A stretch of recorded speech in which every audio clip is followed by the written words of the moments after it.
یہ تو ہم نہ کہہ رہے ہیں، نہ ہو ہی سکتا ہے کہ کوئی غلطی نہ کرے، گناہ نہ کرے. غلطیاں تو ہو ہی جائیں گی، ہم ہیومنز ہیں، ابن آدم ہیں، اور سارے کے سارے ابن آدم خطاؤن ہیں، خطائیں سب کرتے ہیں. لیکن ہمارا فرض ہے کہ ہم اسے ہر آلٹرنیٹ توبہ استغفار کر کے اسے مٹا لیں، اللہ تعالیٰ سے دعا کر کے اور معافی مانگ کے اس کالے نقطے کو اریز کروا لیں. لیکن آپ کو پتہ ہے کہ ایسا نہیں ہونے کی بعد پھر پورا دل سیاہ ہو جاتا ہے. آج ہم آپ کو دل، قلب کے بارے میں بہت کچھ بتانے والے ہیں. کیوں ہمیں خود حیرانی ہے کہ ہم لوگوں نے ابھی تک اس قلب کو ٹاپک کیوں نہیں بنایا تھا، جب کہ قرآن مجید میں قلب 168 ٹائمز ریپیٹ ہوا ہے. جی ہاں، 168 بار قلب لفظ ریپیٹ ہوا ہے، اور آج ہم لوگ پہلی بار قلب کو ٹاپک بنا رہے ہیں. سو لیٹس سی کہ قلب کے کتنے ٹائپس ہوتے ہیں. علامہ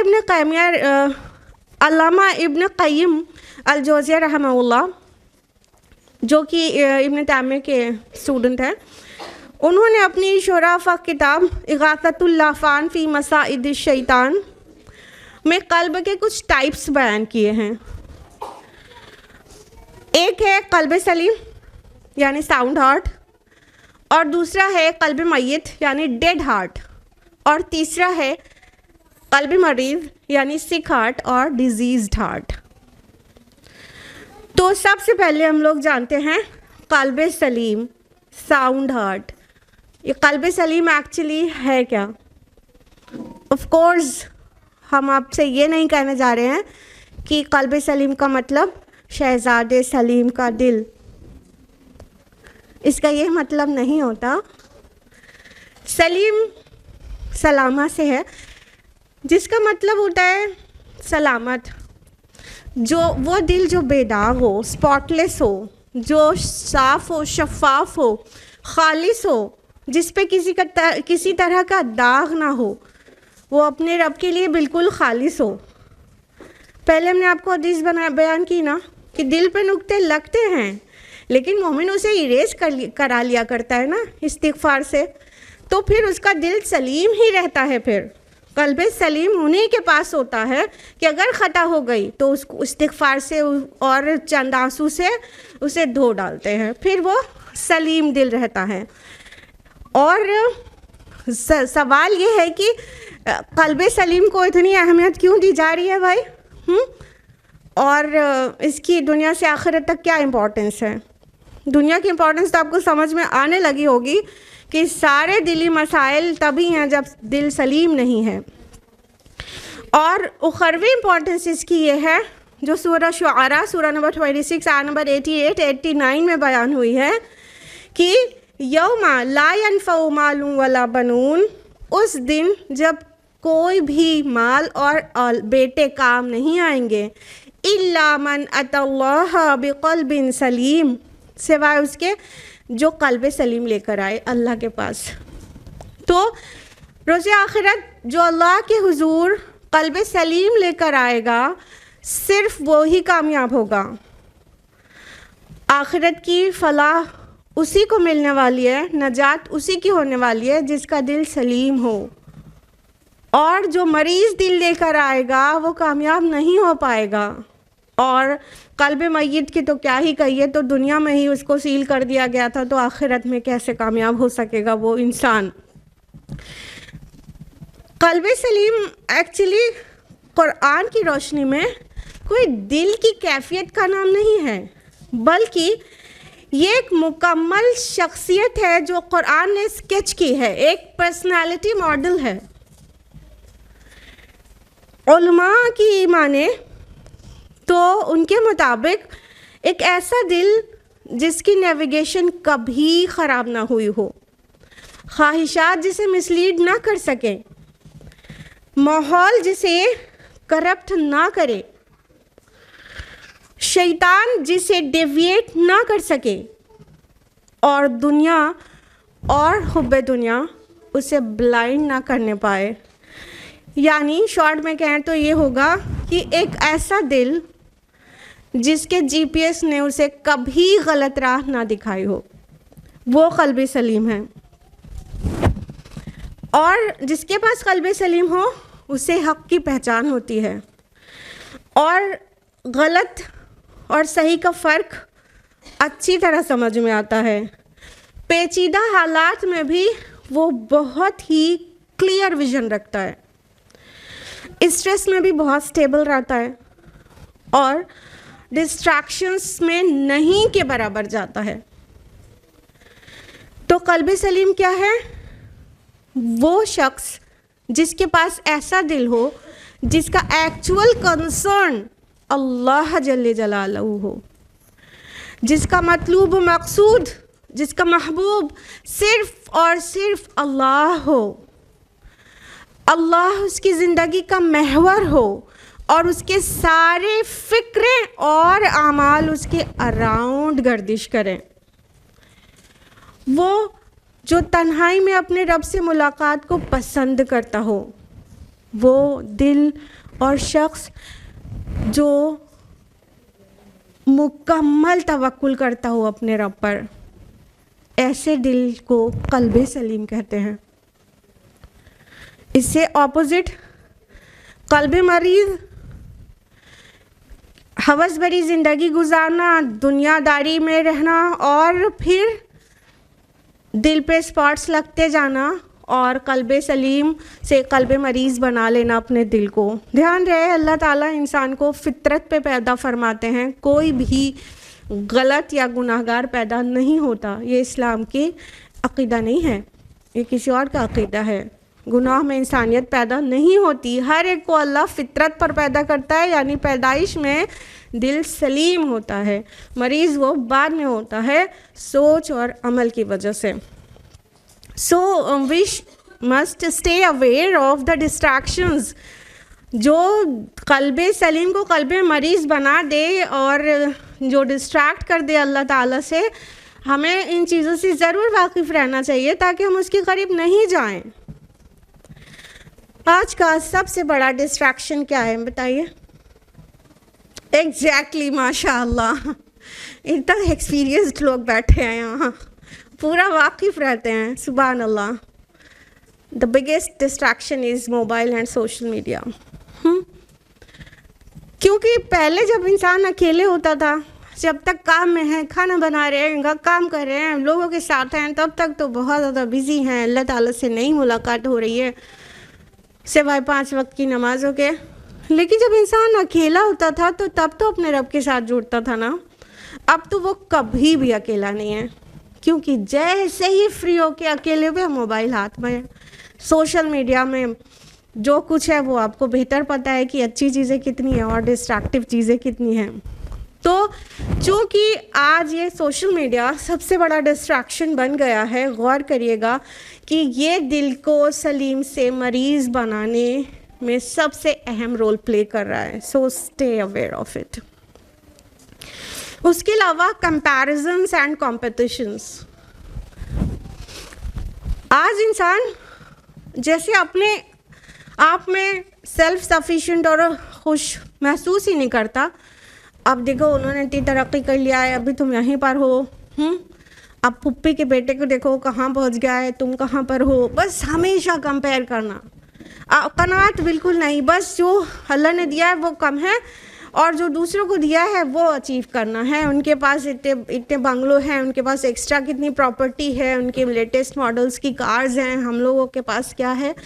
ہر وقت کا کمپیریزن اور کمپٹیشن میں زندگی گزارنا. اس سے کیا ہوتا ہے نا، وہ فلی انگیج ہو جاتا ہے انسان کسی کمپٹیشن میں اور اپنے رب سے ڈیویٹ ہو جاتا ہے. تو اس کو ڈسٹریکشن ہی سمجھیے اور اس سے باز رہ کے قناعت والی زندگی اختیار کریں. اس کے علاوہ ایک اہم ڈسٹریکشن ہے over love and over friendship. محبت کرنا جائز ہے، سب سے زیادہ محبت اللہ سے ہونی چاہیے، لیکن والدین اور اولاد سے محبت کرنا کون سی بری بات ہے؟ اچھی بات ہے، لیکن ضرورت سے زیادہ نہیں. اللہ تعالیٰ کے علاوہ ہر ایک کی محبت کی ایک صحیح جگہ ہے، لمٹ ہے، اپر لمٹ ہے. اس سے اوپر جائے گی تو پھر وہ سوائے نقصان کے کچھ نہیں لے کے آئے گی. تو ہم نے کئی محبتوں کو ایسی بنا لیا جیسے کہ اللہ سے محبت ہونی چاہیے، جو ڈسٹریکشنز کا باعث بن گئی. اسی طرح فرینڈشپ میں کوئی کسی کی دوستی میں ہی دیوانہ ہے، بس ہر وقت اسی کے بارے میں سوچ رہا ہے. تو یہ محبتیں اور یہ اوور فرینڈشپ یہ انتہائی ڈسٹریکٹیو ہیں، جو کہ قلب کو سلیم نہیں رہنے دیتی ہیں.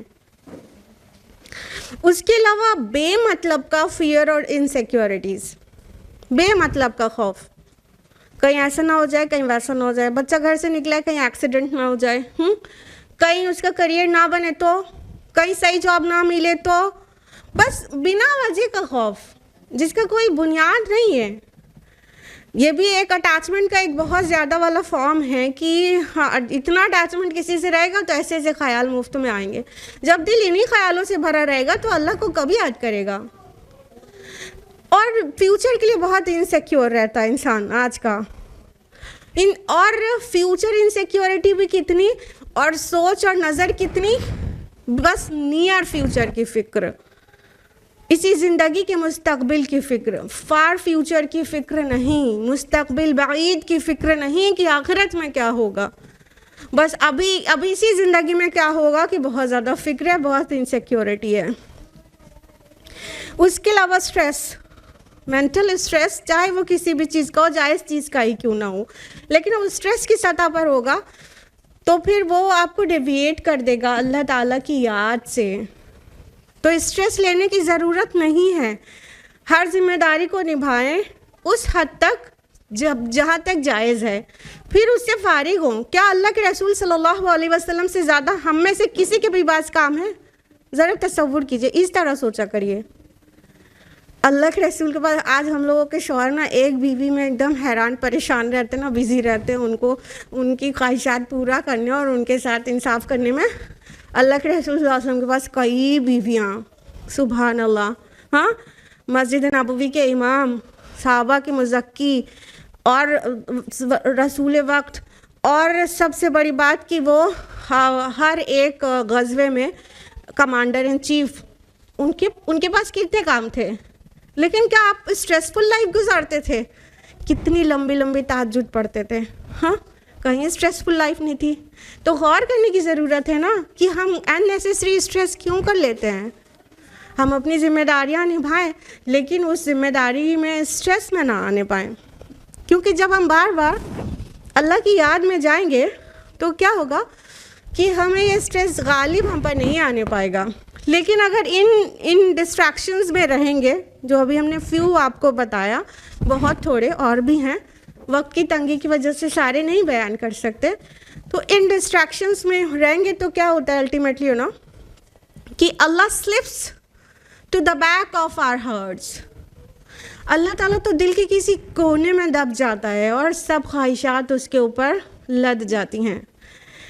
اس وجہ سے جو دل اپنے مالک کو بھول جاتا ہے وہ ہیوی، کنفیوزڈ اور ایمٹی فیل کرتا ہے، اور آہستہ آہستہ وہ قلب سلیم، قلب مریض بن جاتا ہے.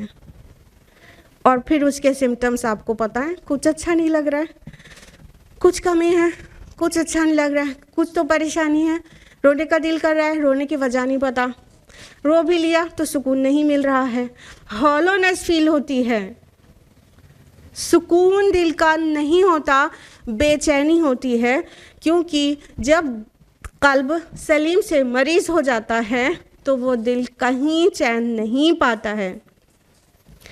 اور آپ کو ضرور پتہ ہونا چاہیے وہ اعمال بھی جو قلب سلیم کو قلب مریض بنا دیتے ہیں. نمبر 1 پر ہے غلط عقائد اور شرک. اگر عقیدہ ہی صحیح نہیں ہے تو وہ اللہ کا بنایا ہوا دل جو کہ سیٹ آف روح ہے وہ کیسے سکون پائے گا؟ اس کو تو اللہ کی یاد سے ہی سکون ملنا ہے. تو جب عقیدہ ہی صحیح نہیں ہے تو وہ دل کبھی بھی سلیم نہیں رہ سکتا. اب سوال یہ ہے کہ موروثی عقیدہ جو ہے اس کو کیسے چیک کریں؟ بہت سمپل ہے. آباء و اجداد سے جو عقیدہ ملا ہے, گھر میں جو عقیدہ فالو کیا جا رہا ہے, اس کو قرآن سے اور نبی صلی اللہ علیہ وسلم کی احادیث سے, سنت سے چیک کریں, اور دیوانہ وار اللہ تعالیٰ سے دعا کریں کہ اللہ پاک ہدایت دیجیے. دل میں دیوانہ وار خواہش ہوگی, زبان پہ دعا ہوگی کہ اللہ پاک ہم ہدایت پہ چلنا چاہتے ہیں, وہ راستہ جو آپ پسند کریں. تو اللہ کی قسم کھا کے کہہ رہے ہیں کہ اللہ گمراہی میں کبھی نہیں چھوڑے گا. تو اس طرح ہم اپنے گھر سے ملے ہوئے عقیدہ کو ہرگز صحیح عقیدہ نہ سمجھے until unless we have cross checked it with Quran and سنہ. ضروری ہے کہ ہم اپنا ایمان لائیں, اپنا ذاتی ایمان, امی ابا کا ایمان نہیں, اپنا ایمان لائیں بڑے ہونے کے بعد. اس کے لیے ہمیں قرآن حدیث کی بنیادی علم ہونا تو بہت ہی ضروری ہے. اس کے علاوہ نفاق دلوں میں جگہ نہ بنا لے. زبان سے انسان کلمہ گو رہے اور دل میں نفاق ہو, یہ عین ممکن ہے. اور اس کو سب سے بڑھ کر قرآن نے دل کا مرض کہا ہے. سورہ بقرہ سورہ 2 آیت نمبر 10 میں فرمایا فی قلوبہم مرض, ان کے دلوں میں بیماری ہے. تو یہ نفاق کی بیماری ہے.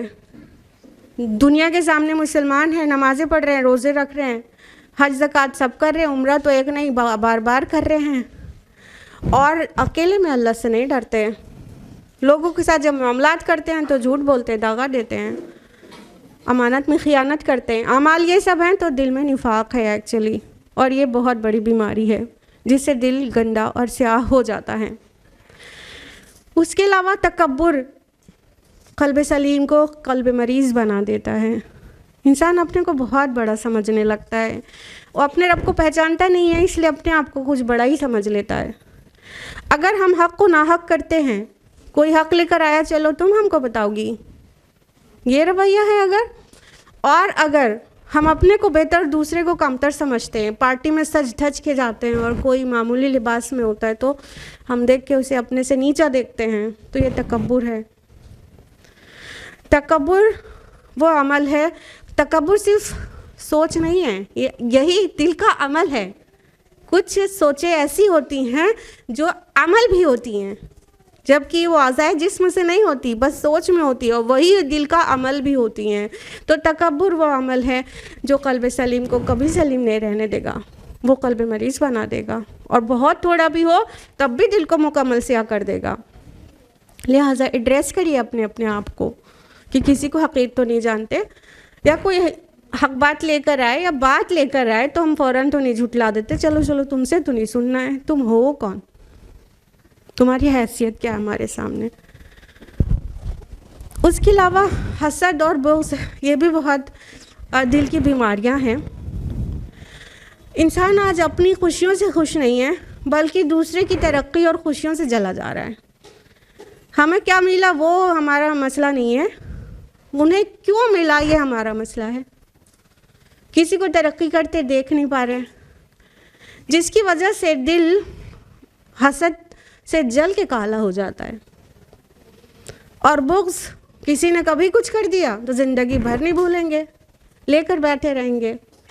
تو اس طرح حسد اور بغض بھی دل کو مریض بنا دیتے ہیں.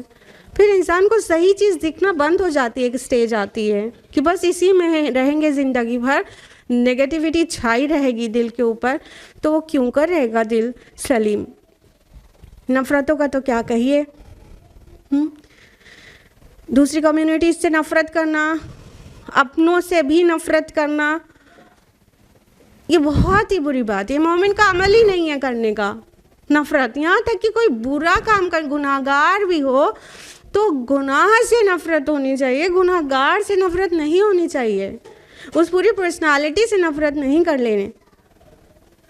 نفرتوں والے دل میں اللہ کہاں جگہ بنائے گا. اس کے علاوہ پیپلز اپروول, ہم لوگوں کی رضا چاہتے ہیں, لوگوں کی اپروول چاہتے ہیں. آج سوشل میڈیا کے دور میں ایک پوسٹ ڈال کے سوشل میڈیا پہ 100 بار چیک کرتے ہیں کتنے لائکس ملے. ایک لائکس پہ ہمارا اسمائل یا ہمارے آنسو نکلتے ہیں. دیوانے ہو رہے ہیں لوگوں کے لائکس کے. اور وہی جیسے مقصد حیات ہے. آپ کو پتہ ہے یہ آج شہرت اور لائکس اس کا کتنا مطلب چلن ہے, اور یہ پورا کلچر بنتا جا رہا ہے کہ جس کے جتنے سبسکرائبرز ہیں اور جتنے لائکس جس کو ملتے ہیں وہ اتنا قابل اور اتنا شہرت یافتہ ہے, اور وہ اتنا اونچا اور بڑا ہے. باقی لوگ نیچے جن کو کم لائکس ملتے ہیں یا جن کے سبسکرائبرز کم ہیں, کسی کے ملینز میں سبسکرائبرز ہیں تو وہ اس کے برابر نہیں ہو سکتا جس کے صرف 10K سبسکرائبرز ہیں, برابری نہیں کر سکتا. وہ تو بہت اونچا ہے, وہ بہت نیچا ہے. تو یہ کیا ہے کہ ایک پورا کلچر ڈیولپ ہو گیا ہے. بیسک آئیڈیا کیا تھا؟ لوگوں کا اپروول, لوگ کتنا پسند کر رہے ہیں. جب لوگوں کی رضا کے لیے انسان زندگی گزارے گا نا, کبھی چین سے نہیں رہ سکتا, اس کے دل میں سکون کبھی نہیں رہ سکتا, کیونکہ لوگ ہمیشہ اپروو ہی نہیں کرتے ہیں, ڈس اپروو بھی کرتے ہیں, اور جب ڈس اپروو کریں گے تو اس سے جیا نہیں جائے گا, اسے تو پھر نیند کی گولیاں کھا کے سونی پڑے گی. اس لیے ہمیں یہ نہیں دیکھنا ہے کہ لوگ کیا کہتے اور چاہتے ہیں, ہمیں یہ دیکھنا ہے ہمارا رب کیا چاہتا ہے, اور ہمارے رب کو ہمارے یہ فعل و عمل پسند آئے کہ نہیں. ہمارا کنسرن یہ ہونا چاہیے. اس کے علاوہ دنیا کا بہت زیادہ اٹیچمنٹ, حب مال حب دنیا, اور اس کا بہت زیادہ اٹیچمنٹ بالکل اللہ تعالیٰ کے رشتے کو سیکنڈری کر دیتا ہے, جس کی وجہ سے قلب سلیم قلب مریض بن جاتا ہے. غلام ہو گیا نا اب دولت کا, اب مال کا, شہرت کا, تو پھر اللہ تعالیٰ کا غلام کہاں رہ گیا؟ تعیس عبد الدینار تعیس عبد الدرہم, درہم و دینار کا بندہ ہلاک ہو, ہمارے نبی نے ڈکلیئر کر دیا ہے. اور یاد رہے یہ مال و دولت اس امت کی سب سے بڑی آزمائش ہے, تو اس کے متعلق تو بہت زیادہ اویئر رہیں, بہت زیادہ صدقات و خیرات کریں, تب یہ اس چیز کی محبت دل سے نکلے گی. لہٰذا یہ کچھ اعمال ہیں اور بھی ہیں جن سے قلب سلیم جو اللہ نے پیدا کیا تھا وہ قلب مریض بن جاتا ہے. چلتے چلتے وہ اعضائے جسم بھی جان لیجئے جو ریسپانسبل ہوتے ہیں اس کام میں. ابن قیم الجوزی فرماتے ہیں 7 باڈی آرگنز ہیں, 7 اعضائے جسم ہیں جو کہ اس کام کے لیے ذمہ دار ہیں. آنکھ, کان, منہ, زبان اور شرمگاہ, ہاتھ اور پیر, یہ 7 آرگنز ہیں جو اس کام کو کرتے ہیں, چاہے قلب سلیم سے قلب مریض بن جائے, چاہے قلب سلیم مینٹین رہے, اس میں کنٹریبیوٹ کرتے ہیں ہارٹ کو بلیک کرنے یا تو ری پیوریفائی کرنے میں. اب آپ کافی اسٹریس میں آگے ہیں, اور یہاں پر تو سکون دینے کے لیے آج کا لیکچر آرگنائز کیا گیا تھا, اور آپ سب بہت اسٹریس میں آ گئے ہیں. آپ کو ایک انسپریشنل اسٹوری سناتے, ٹرو اسٹوری, تاکہ آپ کے اندر ہوپ پیدا ہو. کسی ایسے ویسے شخص کی اسٹوری نہیں ہے, بہت بڑے اسکالر کی اسٹوری ہے. امام غزالی کا نام کون نہیں جانتا؟ امام ابو حامد الغزالی بہت بڑے اسکالر ہیں, بہت سروسز دے کے دنیا سے گئے. 38 ایئرس کے تھے, بغداد کی نظامیہ یونیورسٹی میں پروفیسر تھے, اور انہوں نے محسوس کرنا شروع کیا کہ ان کا دل خالی خالی ہے, کہیں چین کہیں سکون نہیں آ رہا ہے, کچھ ہالونیس ہے, بے چینی ہے, بے قراری ہے. پھر انہوں نے اپنے سے 1000 سوال کرنا شروع کیا کہ کیا میں جو کر رہا ہوں وہ اللہ کے لیے ہے؟ آپ کو پتہ ہے یونیورسٹی کے پروفیسر ہونے کے ساتھ ساتھ وہ کتنے بڑے دین کی خدمت کا کام کر رہے تھے. ہزاروں اسٹوڈنٹس کو پڑھانا, عرب غیر عرب میں ان کا ڈنکا بج رہا تھا ان کے علم اور ان کی خدمات کا. تو بڑا نام ہو گیا تھا, بڑا نام ہو گیا تھا. اب انہوں نے اپنے سے سوال کرنا شروع کیا کہ کیا میں سب یہ جو کر رہا ہوں نام کے لیے کر رہا ہوں کہ اللہ کے لیے کر رہا ہوں, اور مقصد کیا ہے, علم دینے کا مقصد کیا ہے, میری خدمات کا جو کچھ ریٹرن بھی ملے گا کہ نہیں. بہت سارے سوال انہوں نے اپنے سے کرنا شروع کیا, اور اسی کنڈیشن میں تھے کہ دل خالی ہے, بالکل بہت زیادہ بے چینی, ہالونیس ہے. پہلے ان کا ڈائجیشن خراب ہوا, اور پھر ایک دن کلاس لے رہے تھے, اسٹوڈنٹس کو پڑھا رہے تھے, اور سڈنلی ان کی گویائی جاتی رہی, ان کی اسپیچ چلی گئی. بول نہیں پا رہے تھے. ڈاکٹرز کو دکھایا گیا تو ڈاکٹرز نے ہاتھ کھڑے کر دیا, کہا یہ کوئی فزیکل بیماری نہیں ہے, یہ کوئی دل کا معاملہ ہے, یہ کوئی قلبی بیماری ہے. اب تو وہ اپنے آپ جو سوچنا انہوں نے شروع کیا تھا اس پہ انہیں یقین ہونے لگا کہ انہوں نے کچھ تو گڑبڑ ہے ان کے ساتھ, جو دل اتنا زیادہ بے چین ہے. اتنی بڑی پوسٹ, اتنی بڑی خدمات, اتنی بڑی سیلری, وہ سب کچھ چھوڑ کر بنا کسی کو بتائے راتوں رات وہ بغداد سے نکل گئے. جب وہ نکل رہے تھے تو شیطان نے بہت بہکایا کہ اتنی بڑی پوزیشن چھوڑ کے جا رہے ہو, اتنے فالوورز ہیں, اتنی خدمت بھی چھوڑ کے جا رہے ہو. دینداروں کو شیطان دینداری اور خدمات کے نام سے بھی ٹریپ میں لیتا ہے, اس کو پتہ ہے کہ کس کو کس طرح سے بہکانا ہے. اس وقت شیطان کی پھر ایک نہیں سنی, نکل گئے, دمشق پہنچے, وہاں گمنامی میں زندگی گزاری. زیادہ تر ٹائم انہوں نے میڈیٹیشن کیا, غور و فکر, اکیلے, تنہائی غور و فکر. کیونکہ یہ جو شور اور ہنگامہ ہے نا دنیا کا اور مصروفیات, یہ اللہ سے بہت دور کیے رہتی ہے نا. اب انہوں نے تنہائی اختیار کیا. بہت تھوڑی دیر اسٹوڈنٹس کو کچھ پڑھا دیتے, سکھا دیتے, باقی موسٹ آف دا ٹائم تنہا رہتے اور بس تفکر کرتے رہتے. 2 سال دمشق میں رہے, پھر بیت المقدس بھی گئے, وہاں پہ بھی انہوں نے عبادتیں کی اور تفکر کیا, اور ابراہیم علیہ السلام کی پلیس کو بھی وزٹ کیا. پھر وہاں سے وہ حج کرنے کے لیے مکہ گئے, مکہ میں رہے.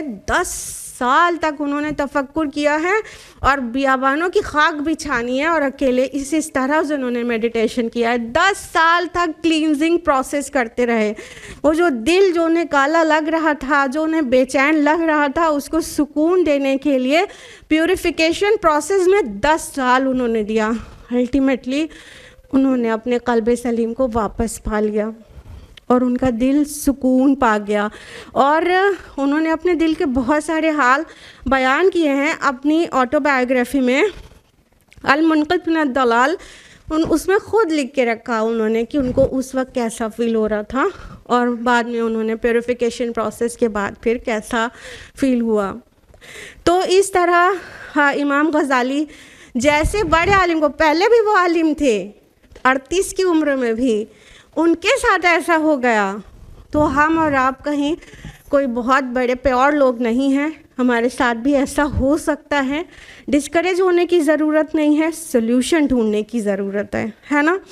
تو انہوں نے تو اپنے کلینزنگ پروسیس کو 10 سال تک کیا.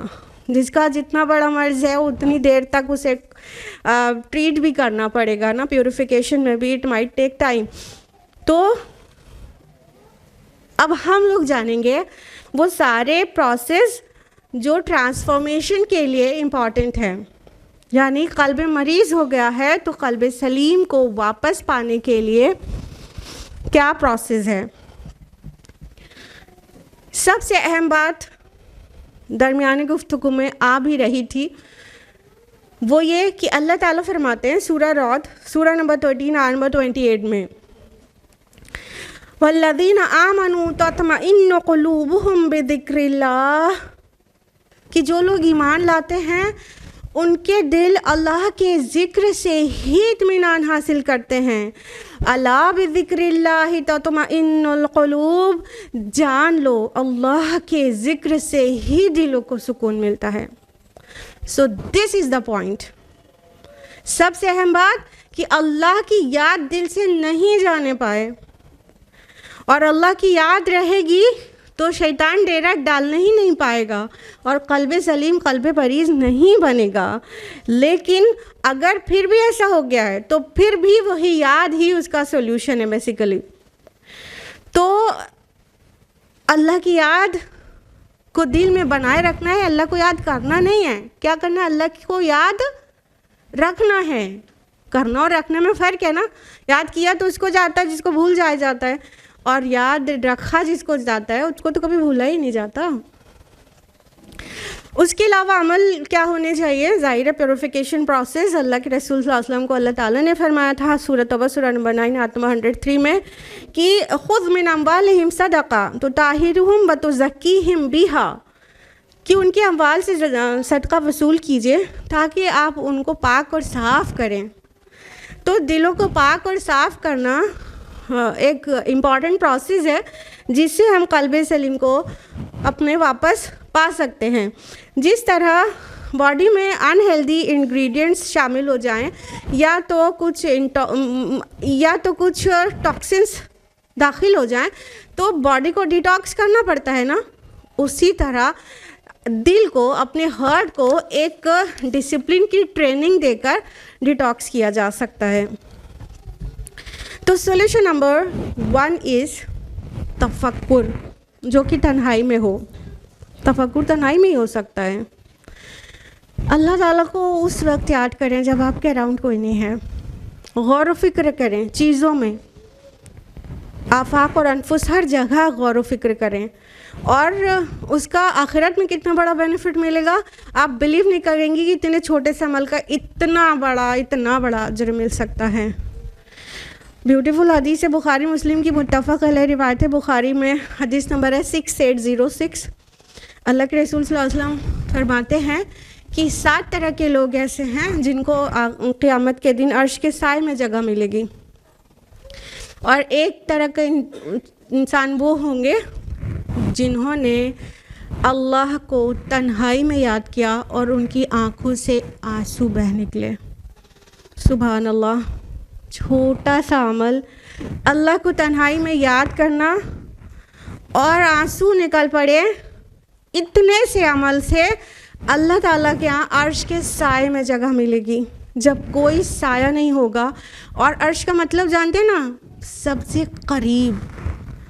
فرشتوں میں بھی بہت ہی سلیکٹڈ فرشتے، بہت بزرگ فرشتے عرش کے اراؤنڈ ڈیوٹی پر ہوتے ہیں، اور اتنے قریب میں اللہ ان کو رکھے گا جنہوں نے اتنا سا عمل کیا تھا، تنہائی میں اپنے رب کو یاد کیا اور بس بے ساختہ آنکھوں سے آنسو بہہ نکلے۔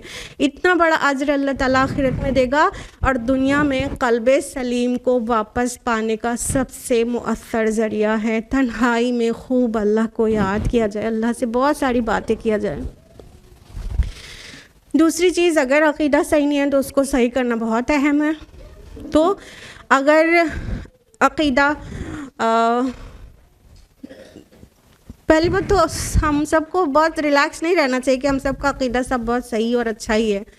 ہدایت کی طلب ہونی چاہیے، ہمیشہ اللہ سے ہدایت مانگنی چاہیے۔ برادر نعمان کہتے ہیں نا، پانی کی طرح ہدایت مانگے۔ پانی ہمیں ایک بار نہیں پینا پڑتا، بار بار پانی کی ضرورت رہتی ہے۔ پانی کی طرح ہدایت کی ضرورت ہے ہمیں اور آپ کو کہ ہم اللہ سے ہدایت مانگیں۔ اللہ پاک ہمیں ہدایت پر رکھیے۔ صلاح میں پڑھتے ہیں ہر رکعت میں اہدنا الصراط المستقیم، اس کو اپنی زندگی میں ہمیشہ شامل رکھیں اور اپنے آپ کو بیسٹ نہ سمجھیں، امید کریں اللہ سے کہ ہم صحیح جا رہے ہیں۔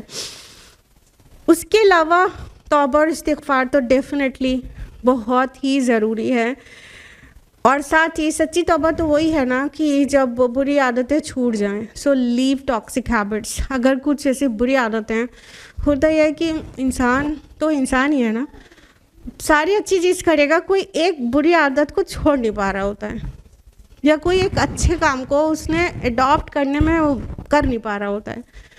تو اگر کوئی حرام چیز کو انسان تھوڑی مطلب ایک چھوٹی سی حرام کو بھی اپنے لیے حلال کر لیا، so it's a big problem. تو جو بھی کوئی کسی کو فیل ہو، سب کو اپنی پتہ ہوتی ہے میری کیا کمزوری ہے۔ کوئی بھی ٹاکسک ہیبٹ ہے اس کو چھوڑنا ہے اور اللہ سے سنسیئر ریپینٹنس کرنا ہے، بالکل مخلص توبہ، اور مایوس کبھی بھی نہیں ہونا ہے، کیونکہ اللہ تعالیٰ فرماتے سورہ زمر سورہ نمبر 39 آیت نمبر 53 میں کہ قل یا عبادی الذین اسرفوا علی انفسہم، کہہ دو میرے ان بندوں سے جنہوں نے اپنی جان پر ظلم کر ڈالا ہے، لا تقنطوا من رحمت اللہ، اللہ کی رحمت سے کبھی بھی مایوس نہ ہونا، ان اللہ یغفر الذنوب جمیعا، اللہ کل کے کل گناہ معاف کر دیتا ہے۔ سبحان اللہ۔ ہمیں اور آپ کو استغفار کو اپنی زندگی میں روزانہ شامل کرنا چاہیے، روزانہ۔ سونے سے پہلے تو بغیر استغفار کے سونا ہی نہیں چاہیے۔ تو اگر یہ دل کا خالی پن اور بے چینی اور یہ سب ہے تو یہ ساری عادتیں اپنائیں. اللہ تعالیٰ جب گناہ کو معاف کر دیں گے تو جو دل پہ ویٹ تھا گندگی کا وہ ہٹے گا, دل پاک پاک صاف صاف ہو جائے گا, تو دل سکون میں واپس آ جائے گا. اس کے علاوہ ایک بہت اہم کام, بہت اہم ہے لیکن لوگ اسے چھوٹا سمجھتے ہوں گے, جو یہ کام کرے گا اس کا دل پاک رہے گا. اور بظاہر وہ چھوٹا ہے لیکن اللہ تعالیٰ نے اس کو پیورٹی کا سمبل کہا ہے قرآن میں.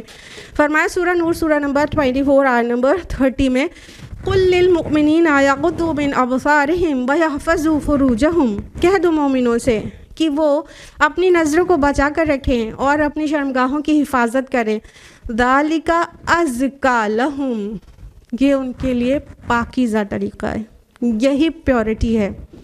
تو اللہ تعالیٰ نے نگاہوں کو بچانا, آنکھوں کی حفاظت کو پیورٹی کا سمبل کہا ہے. تو جو یہ کرتا ہے نا, تو ابن قیم الجوزی رحمہ اللہ فرماتے ہیں کہ اس کو 3 فائدے ہوتے ہیں. فائدہ نمبر 1, اسے ایمان کی لذت اور حلاوت ملتی ہے. کیوں بھائی؟ کیونکہ وہ جب اپنی آنکھوں کو حرام سے بچاتا ہے, جو کہ اس نظر میں لذت تھی, آنکھوں کو حرام لذت سے بچا لیتا ہے نا, تو اللہ تعالیٰ اس کو بہتر سے کمپنسیٹ کرتا ہے. کسی ایسی بیوٹی سے آنکھوں کو بچایا تھا جو جائز نہیں تھی, تو وہ لذت اس کی گئی نا, تو اللہ تعالیٰ بیٹر سے کمپنسیٹ کرتا ہے اور اس کو ایمان کی لذت اور حلاوت اور اپنے قرب کی لذت نصیب کرتا ہے. اللہ تعالیٰ کے لیے کوئی بھی چیز چھوڑی جاتی ہے تو اللہ کی قسم وہ اس سے بیٹر ضرور دیتا ہے. دوسرا فائدہ یہ ہوتا ہے کہ اس کے دل میں نور ڈال دیا جاتا ہے, کیونکہ اس نے اپنے آپ کو, اپنی آنکھوں کو, اپنی آنکھوں کی روشنی کو حرام سے بچایا تھا. تو اب اس کی آنکھوں کی روشنی اور بڑھا دی جاتی ہے, اس کے دل کا نور بڑھا دیا جاتا ہے. تو کیا ہوتا ہے, اب وہ چیزیں دیکھ سکتا ہے جو اور نہیں دیکھتے, اور لوگ نہیں دیکھ سکتے. شارٹ میں بولیں تو اسے بصیرت اور حکمت عطا کر دی جاتی ہے. آپ غور کریے گا کہ بری نظر والوں کے اندر کبھی بصیرت نہیں ہوتی, حکمت نہیں ہوتی, وہ حکمت سے فیصلے نہیں کرتے, وہ بصیرت والے لوگ نہیں ہوتے, خالی زبان والے لوگ اور آنکھوں والے لوگ ہوتے ہیں. اور اچھا, کسی بہت بد کردار کو اپنے ذہن میں مت لائیے گا. آج یہ موبائل ہے نا, سب کی بد نظری کا باعث ہے. جب سے یہ ہے تب سے تنہائی میں تو جس کو اپنی نظر کو گندی کرنا ہے سب کر رہے ہیں, الا ماشاء اللہ بہت ہی کم لوگ. جب اس کا ایکسیس یوز ہوگا نا اس کا, تو گندی چیزوں پہ سب کی نظر پڑے گی. تو صرف اب وہی لوگ گندی نظر والے نہیں ہیں جو سب طرح کے کردار والے گناہ کرتے ہیں, اب تو نظریں سب کی گندی ہو رہی ہیں. تو 2 فائدے ہم نے آپ کو بتائے. تیسرا فائدہ کہ اس کے اندر حوصلہ اور طاقت بھر دی جاتی ہے, یعنی کہ وہ کریجس ہوتا ہے اور اس کی اسٹرینتھ بڑھ جاتی ہے. کیوں؟ کیونکہ جو اللہ کی اطاعت کرے گا تو اللہ اس کا سپورٹر بن جائے گا, اور جس کو اللہ سپورٹ کرے تو کون ہے جو اس کو ڈیفیٹ کر سکے. تو وہ اتنا طاقتور ہو جاتا ہے. آپ دیکھیے کہ یہ جو بد کردار لوگ ہوتے ہیں نا, وہ کبھی بھی ہمت والے حوصلے والے نہیں ہوتے, بہت ہی کمزور اور نہایت ہی ڈرپوک ہوتے ہیں. ان کے اندر حوصلہ, طاقت, ہمت نہیں ہوتی, کریجس نہیں ہوتے. کردار والے لوگ کریجس ہوتے ہیں. اور بہت افسوس کی بات ہے, ہم اس طرح میں جی رہے ہیں کہ یہ خالی موبائل انسانوں کو بد کردار بنا رہا ہے, ہر اچھے لوگ کو بد کردار بنا رہا ہے. تو چونکہ نگاہوں کی حفاظت نہ کرنے سے قلب آنکھوں سے شروع ہو کے قلب ڈارک ہو جاتا ہے. اس لیے اپنی آنکھوں کی حفاظت کریں, اپنی آنکھوں کی حفاظت کریں میری پیاری بہنوں, بہت اہم بات ہے. اتنے سارے نقصان صرف آنکھوں سے ہو رہے ہیں. اس کے علاوہ صحیح علم حاصل کریں اگر صحیح علم نہیں پہنچ رہا ہے. آج کل تو جو یہ ٹیکنالوجی کی ایک شکل ہے جو جہاں ایک پرابلمٹک ہے وہیں بہت مفید بھی تو ہے. آج ہمارا نالج پہ ایکسیس اتنا آسان ہے جو ماضی میں کبھی کسی دور میں بھی نہیں تھا، ہے نا. تو پھر اس کا فائدہ اٹھا کے صحیح علم کو ریچ کریں، حاصل کریں، اس کے مغز کو دل میں جگہ دیں.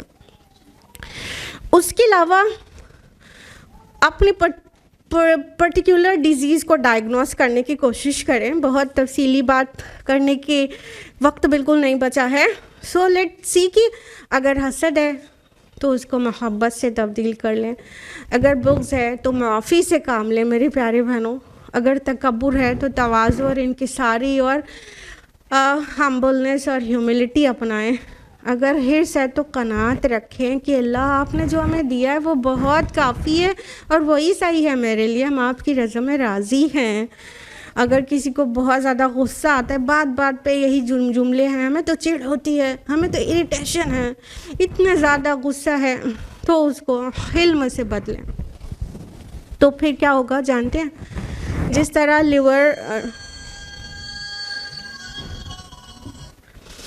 طرح لیور ڈیٹاکسیفیکیشن کا کام کرتا ہے نا، بلڈ کو ڈیٹاکس کرتا ہے، اس طرح یہ جو ہم نے کام بتایا نا، اگر اس کو اڈاپٹ کریں گے تو کیا ہوگا کہ یہ اسپریچول ڈیٹاکس ہو جائے گا اور انسان پیور ہونے لگے گا. اور جب دل سے ٹاکسنس نکل جائیں گے تو پھر آپ کو کیا کرنا ہے؟ آپ کو اپنے رب کو محسوس کرنا ہے. اللہ تعالیٰ کو آنکھیں بند کر کے محسوس کریے. دیکھیے کیا کہتے ہیں اللہ تعالیٰ، سورہ قاف سورہ نمبر 50 آیت نمبر 16، نحن اقرب الیہ من حبل الورید، ہم اس سے قریب ہیں اس کی شہرک سے زیادہ.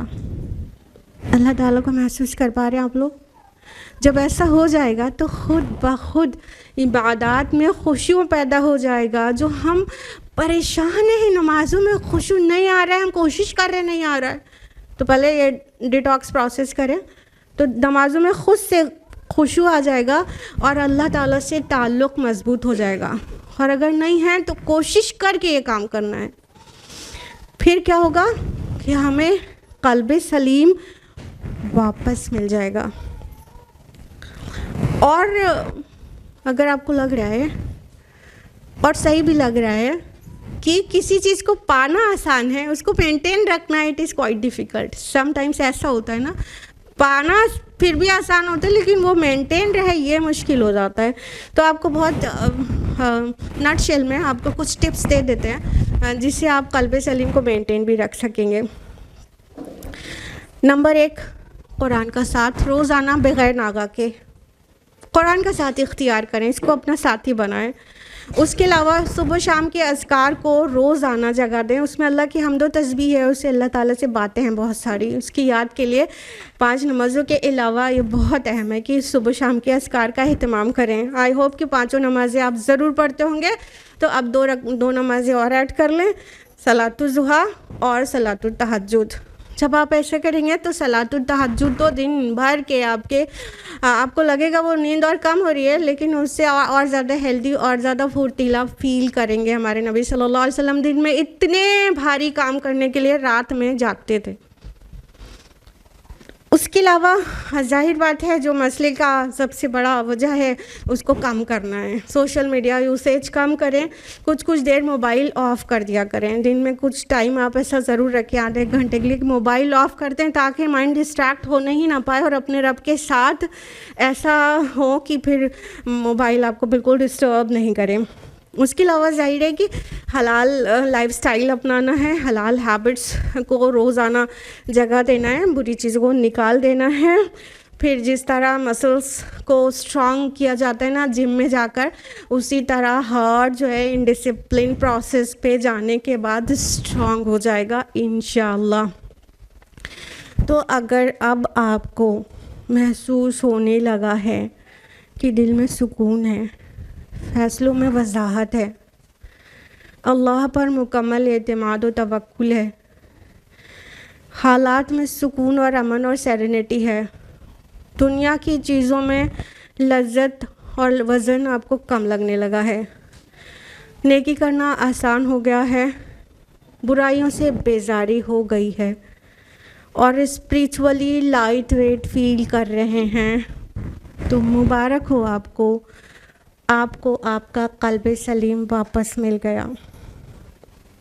اللہ تعالی ہم سبھی کو قلب سلیم سے نوازے اور ہمارے دل کو مریض ہونے سے بچائے۔ قرآن اور حدیث کی 2 دعا کے ساتھ ہم اپنی گفتگو کو تمام کریں گے۔ قرآن حکیم میں سورہ آل عمران سورہ 3 آیت نمبر 8، ربنا لا تزغ قلوبنا بعد اذ ہدیتنا وہب لنا من لدنک رحمہ انک انت الوہاب۔ اے ہمارے رب، ہمارے دلوں کو ٹیڑھا نہ کر بعد اس کے کہ تو نے اس کو ہدایت دی، اور ہمیں اپنی رحمت عطا کر، بے شک آپ ہی عطا کرنے والے ہیں۔ آمین۔ اللہ کے رسول کی دعا ترمذی حدیث نمبر 2140، یا مقلب القلوب ثبت قلبی علی دینک۔ اے دلوں کو پھیرنے والے، میرے دل کو اپنے دین پر ثابت قدم رکھیے۔ آمین یا رب العالمین۔ وآخر دعوانا ان الحمد للہ رب العالمین، والسلام علیکم ورحمۃ اللہ وبرکاتہ۔ جزاک اللہ خیراً کثیرا۔ دل پاک نہ ہو تو پاک ہو سکتا نہیں انسان، دل پاک نہ ہو تو پاک ہو سکتا نہیں انسان، ورنہ ابلیس کو بھی آتے تھے وضو کے فرائض۔ یقیناً آپ کے الفاظ نے ہمارے قلوب و ذہان میں ایک گہرے نقوش چھوڑے اور ایمان اور یقین کی پختگی کو حرارت دیا۔ آپ کی گفتگو نے تزکیہ نفس کی راہ دکھائی اور بہتر انسان بننے کا حوصلہ بخشا۔ میں پر امید ہوں کہ یہ محفل ہمیں ہمارے ایمان کو تازہ کرنے اور اللہ سے محبت کا احساس بڑھانے اور قلب کو سنوارنے میں مددگار ثابت ہوگی انشاءاللہ۔ آئیے اللہ سے دعا کرتے ہیں کہ اللہ سبحانہ و تعالی ہمیں اپنی محبت اور اپنی ذات پر بے پناہ یقین ڈال دے اور ہمیں توفیق دے کہ ہم اپنے قلب کو قلب سلیم بنانے کے لیے کوشش کر سکیں۔ آمین۔ اب میں تمام موجود آڈینس کا تہہ دل سے شکریہ ادا کرتی ہوں کہ آپ نے اپنی شرکت سے اس محفل میں رونق بخشی۔ اسی کے ساتھ ہی ہمارے پروگرام کا ختام ہوتا ہے۔ سبحانک اللہم و بحمدک نشہد ان لا الہ الا انت نستغفرک و نتوب الیک۔ والسلام علیکم ورحمۃ اللہ وبرکاتہ۔